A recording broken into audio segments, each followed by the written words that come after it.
Hi folks, hope that you've had a really good Christmas and that you will have a really blessed new year. Over the holidays I spent a lot of time having fellowship with good Christian friends, and surprisingly one of the constant subjects that raised its head constantly was the state of the world, and in particular the state of our own country, the United Kingdom. It keeps coming up over and over again. Everybody's saying the same thing. If you go and stand at a bus stop, people are talking about it. If you yourself are not sure what's going on, just switch on the news channels on your TV, read the newspapers, and you can read some of the news that I select to put on this website. None of it, either in the TV news, the newspapers, or on my site, is much of a blessing these days to ordinary folk like you or I. One of the frequent statements I hear from people is, well, what can I do about it? What can we do about it? I feel helpless.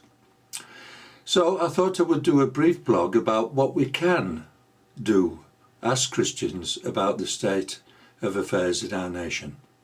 In fact, we could almost say, let's make a New Year's resolution to do it. What am I talking about? Well, what I'm talking about is prayer. We can all pray. You know, my daughter was telling me that pretty soon her daughter, my granddaughter, will be going to senior school and may have to walk there on her own possibly. Well, I tell you, this frightens the life out of me, because we've already had unknown people in cars offering lifts to children in the area where I live, and it terrified me when she said that, and I thought, I can see myself stalking her to school and back to make sure that she's safe. But more importantly, I will be praying for her every step of the way.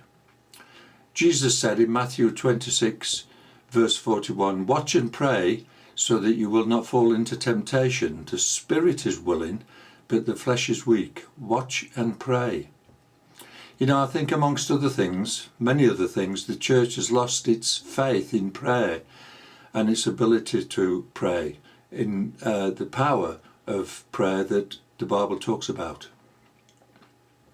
And I think if there's one contribution we, the church, can make to our society, if not to the world, it's to pray for it. In James chapter 5 verse 16 it says, the prayer of a righteous person is powerful and effective. I'm going to read that again.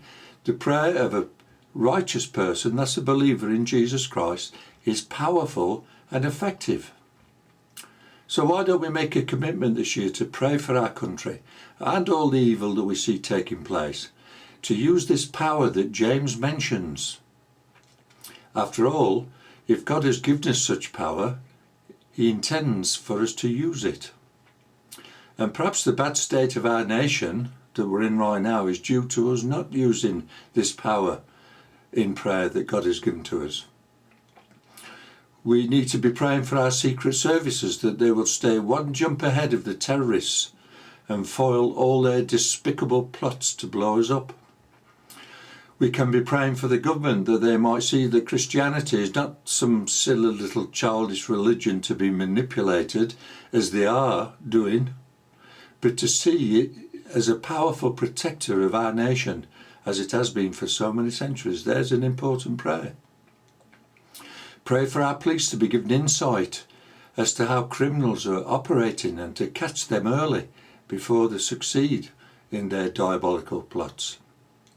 Pray for our National Health Service. When you get to my age, we need a good, vibrant health service to be more successful, to be well staffed and well funded. Another thing we can be praying for. There's so many things we need to be praying for.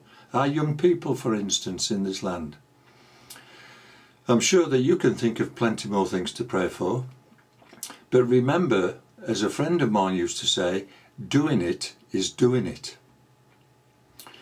You know, one of my all-time favourite scriptures is in Corinthians, 2 Corinthians chapter 10 and verse 4, where it says this. Listen to this. This is fighting talk.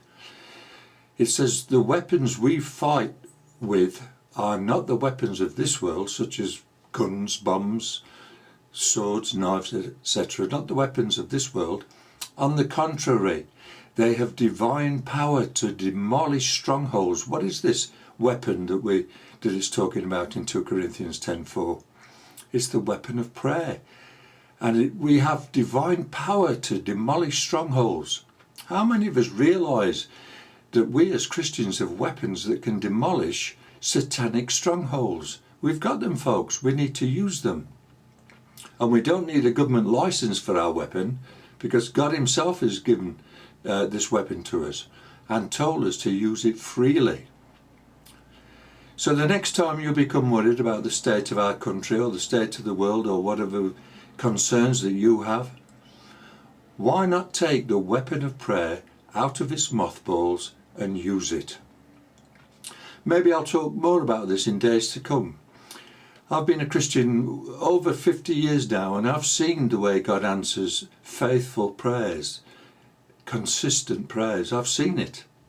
So maybe I'll talk about some of the things I've seen. Maybe, I don't know, we'll see. Well, folks, I hope this inspires you. It's only short, but that's all it can be on this blog. God bless you all. Have a successful new year of prayer. Bye for now.